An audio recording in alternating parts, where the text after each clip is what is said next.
that sees your car at will a mile after it hits you. Don't mess around. Stop with trains. They can't. Holly Saunders joining us. So I'm watching OKC in Houston last night. It's really interesting. If you go back a few years, go back to 2011, 2012. So go back about 6 years and watch Harden and Westbrook. So 6 years ago, Westbrook was 24 a game, an emerging superstar. Harden was a bench player. 2 years later, they both average about 23, 24 a game. Today, Harden is clearly the MVP of the league, and Westbrook is the NBA leader in worst three-point percentage and scrapping with Melo, Adams, and Paul George. So 6 years ago, one was an emerging superstar, one was a bench player. 2 years later, they're even. Now Harden is separated. Harden's easy to play with. People want to go to Houston. Harden's winning games. Westbrook isn't. Westbrook's hard to play with. I don't know why everybody thinks I'm a Westbrook hater. Why can't you just be honest? Fans want to be right, not get it right. Just get it right here. Westbrook, every couple years, think about this. What if Paul George, and I think this is now not just possible, it's probable, they end up being a 7 or a 6 seed. They open up with like a Houston. They get their ears boxed. They're out. And Paul George leaves and says, I'm going to go to L.A. and play with the emerging Lonzo Ball, the emerging Brandon Ingram. And the Lakers hit Kyle Kuzma, has been a shocking good rookie. Who's Westbrook going to get then? Okay, KD left. It didn't work with Paul George and Melo. How many star players in the league are going to go, I want to play with that guy? Like, this is not about banging on Westbrook. We have something going on here. He had Harden. Harden left, owns the league. He had KD. KD left, now owns the league. Victor Oladipo leaves. He's now an all-star. Paul George comes. His numbers are down. He may leave. This is not about stop trying to be right. Just get it right. Watch the trend that's happening. And I'm watching them last night. James Harden is like a great baseball pitcher. He's 2 pitches ahead. He's throwing you breaking stuff to set you up for the fastball in the hands. Harden comes down with a plan every time. James Harden comes down with a plan. He is setting you up. Westbrook is the guy that just chucks at 100 miles an hour, and what happens, happens. He lives pitch to pitch. Clayton Kershaw, the great guy. Max Scherzer, the really great pitchers in baseball are a pitch or 2 ahead. Okay, they spot a strike in the outside corner. Now they've got you down 0-1. That next pitch they throw you is setting up the third pitch. That's what Clayton Kershaw does. Seen him pitch live 4 times. He is constantly setting you up. He is a pitch ahead of you. Every pitch is a plan. He's done his homework. Other guys come out and just throw hard. And don't get me wrong, the guy that throw hard, he gets a lot of strikeouts. You can be closer of the year. You can win 20 games that way, but the legends are a pitch ahead. Gretzky was a moment ahead. Messi is seconds ahead. Harden now is that player. He is setting every play up. He's going left to eventually swing right, right to eventually swing left. Pick and roll, he'll abandon it here. He's going to use it next time.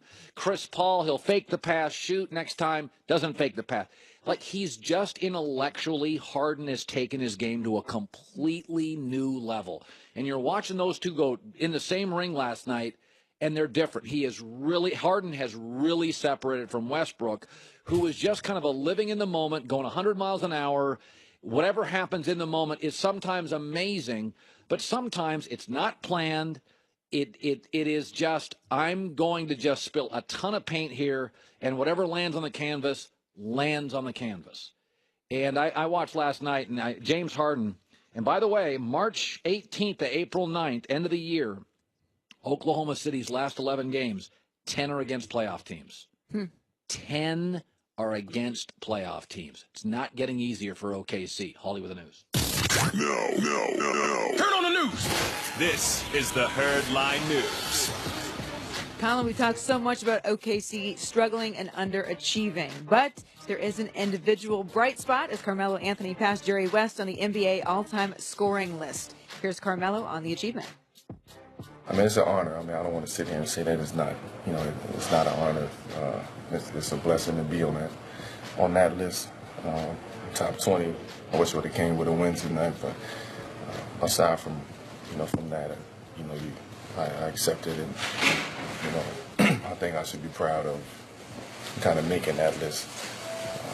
To be 20 in history of this game was something that I've never ever thought of, ever dreamt of. And to be in this situation right now, and still have years to go in this league is, it's definitely a blessing for me. He's actually this year again. He's fallen off a cliff as a player. I think some of it is. He never, years ago, George Karl made this claim, but it was a claim I had heard from other people. He was never in great shape. You're a woman, you can look at a guy and you can tell, he goes to the gym. 100%. It's not hard to 100%. figure out. You can see a guy, when you look at D. Wade, you're like, oh, God, he's putting in the time. D. Wade is cut. Right. When you look at Carmelo, there's a skinny fat thing. Like, sort of, you're right. Melo is never been in great shape, so what does that mean? It means you fall off a cliff faster. It's like people that smoke and eat poorly. You can fake it until you're 40, 41, 40, and then all of a sudden you hit like 48, and it's like, oh, good hell. People, you know what I mean? Right. It's like one day, what happened to Bill? Oh, my God. Yes. He was hot. And Not anymore. Right. And I think with Melo, he never was in great shape. He's aging really fast. Yeah. That's why Tony Gonzalez aged slowly. Dwayne Wade aged slowly. Brady's aging slowly. They've taken such good care of their body. Mm-hmm. You not only extend your career, you don't fall off a cliff physically. Melo's just off a cliff overnight. So congratulations, Melo, but your team still sucks. Yeah, that's the point. All right, moving on here. As we know, the Patriots lost their defensive coordinator, Matt Patricia, to the Lions. But rather than hire a replacement, it looks like Bill Belichick wants it all to himself. Sort of. All right, Bill specializes in defense. We know that. But what is the deal here, Colin? Is he just trying to get away from Tom Brady? Is he trying to groom Josh McDaniels? What's going on? Yeah, it's weird. Brady's telling you essentially he doesn't really trust anybody in-house. This is a weird year. Brady's a year older. There's a little drama. They don't now have an elite defensive coordinator. They lost their offensive coordinator.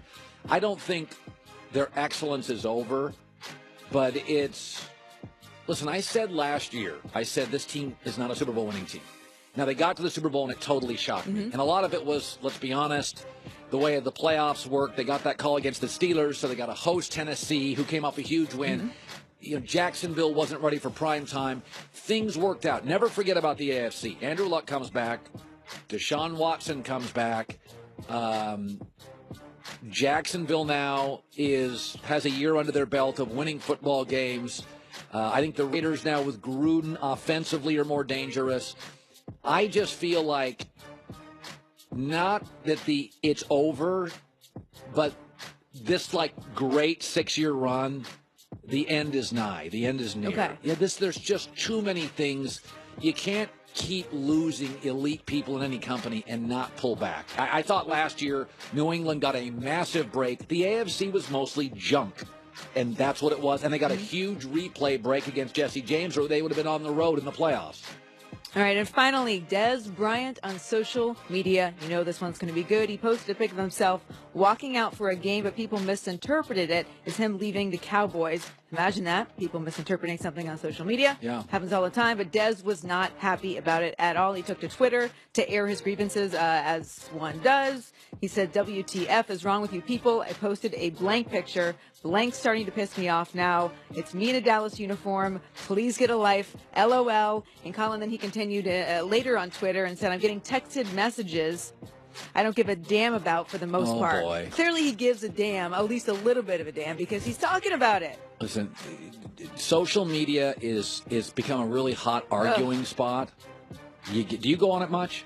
Only if I have to promote work, really. But the rest of it, I think, is trash. Yeah, kind of. I agree. Promote and then get out. I agree with that. Unless you're trying to sell yourself, like we were talking about earlier, Kirk right? Cousins. Unless you're Tara Reid. Holly with the news. Well, that's the news. And thanks for stopping by. The Herd Lie.